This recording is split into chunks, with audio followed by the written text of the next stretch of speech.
చూడడానికి అందరూ పైకి చాలా బాగా నీతిమంతులుగా, ఎలా అంటే వాళ్ళు అంత పరిశుద్ధులు లేరు, ఈ విధంగా ఉంటారని అంటారు. కానీ లోపల చూసినప్పుడు ఆ యొక్క కుళ్ళు కానీ, కుతంత్రాలు కానీ, ఆ యొక్క ఆలోచనలు కానీ అసలు ఊహలకి అందనటువంటివి. అవునా కదా? చూసుంటారు, చాలా మందిని చూసుంటారు.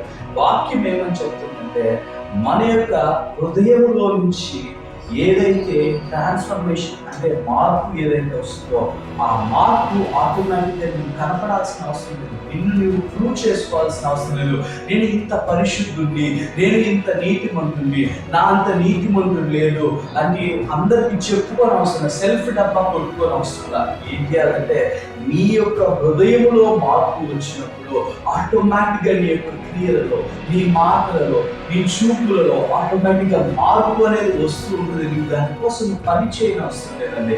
అందుకనే అంటున్నాడు, నీ యొక్క హృదయంలో కనుక మార్పు రాలేదు అంటే దానికి కారణం ఏంటి అంటే నీవు ఆయన్ని ఎలా ఉంటున్నా అంటే భయం వేస్తుంది, చేసే దగ్గరికి ఎలా నేను తప్పు చేశాను, నేను పాపం చేశాను, బయటికి రాలేను. ఈ యొక్క స్థితిలో ఉన్నప్పుడు ఏమైందంటే మన ఆలోచనలు, చూపులు, తలంపులు మారిపోతూ ఉంటాయి. ఎట్లా ఉంటాయి అంటే ఆ గిలిటీ, అంటే అయ్యో ఏమైతుందో, ఏ విధంగా ఆదాము అవ్వ ఆ గిలిటీ అనేది ఎప్పుడైతే వస్తుందో నీ యొక్క హృదయంలో, నువ్వు దేవుని దగ్గరికి వెళ్ళావు, నీ హృదయంలో మార్పు అనేది రాదు. అందుకని అంటారు నీవు నీ యొక్క విశ్వాసం ద్వారానే, నీ విశ్వాసం ద్వారా నీ యొక్క విశ్వాసం ఏదైతే ఉంటుందో ఆ విశ్వాసం నేను నడిపిస్తుంది. నీ వెలుచూపుల వలన కాదు, నీ యొక్క చూసే చూపుల వల్ల కాదు, నీ యొక్క ఆలోచన దేని ద్వారా నువ్వు బతకాలంటే విశ్వాసం ద్వారానే. విశ్వాసం మూలంగా జీవించిన వారు అనేక మందికి సాక్ష్యముగా మారుతారు. ఎప్పుడైతే ఆయన్ని అంగీకరిస్తావో నీ యొక్క విశ్వాస జీవిత పరిణామ క్రమం అనేది పెరుగుతూ ఉంటుంది. అందరికీ ఒకటే ఇస్తారంటే కొంతమంది చూసారు, అయ్యో ఇప్పుడు బయట విశ్వాసం మీద తప్పు cannot level the measure of faith. Everything ఏదైతే ఉంటున్నాయో ప్రతి ఒక్కరికి తగిన పరిణామక్రమంలో విశ్వాసం మనం చూసుకుంటున్నాం. ఏమైనా విశ్వాసం ఏ విధంగా పెంచుకుంటున్నాం? మహిమ నుంచి అయితే మహిమకు వెళ్తున్నావా? అనేక మందికి సాక్ష్యంగా ఉంటున్నావా? తండ్రి చిత్తంలో నడుస్తున్నావా?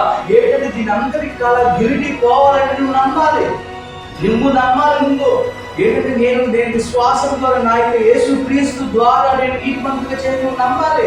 అనేకమైనటువంటి సాతానికి నువ్వు చేయలేదమ్మా, నువ్వు పాపం చేసావు, నువ్వు తప్పు చేసావు అని భయపెడుతూ ఉంటాడు. కానీ దానికి అపటపచ్చని నీవు లోకకుండా ఎప్పుడైతే ఆయన వైపు చూస్తామో అనేక మందికి సాక్ష్యంతో నేను మారుస్తాడు. అంటే నీ యొక్క గిలిటీ ఏదైతే ఉంటుందో ఆ గిలిటీ పోవాలంటే నీ విశ్వాస పరిణామం పెరగాలి. ఆ విశ్వాస పరిణామం పెరగాలంటే నీవు ఆయన యందు విశ్వాసం ఉంచాలి. ఆయన యందు నీవు విశ్వాసం ఉంచి ఎట్లా అనేక మందికి సాక్ష్యముగా నువ్వు మాట్లాడు.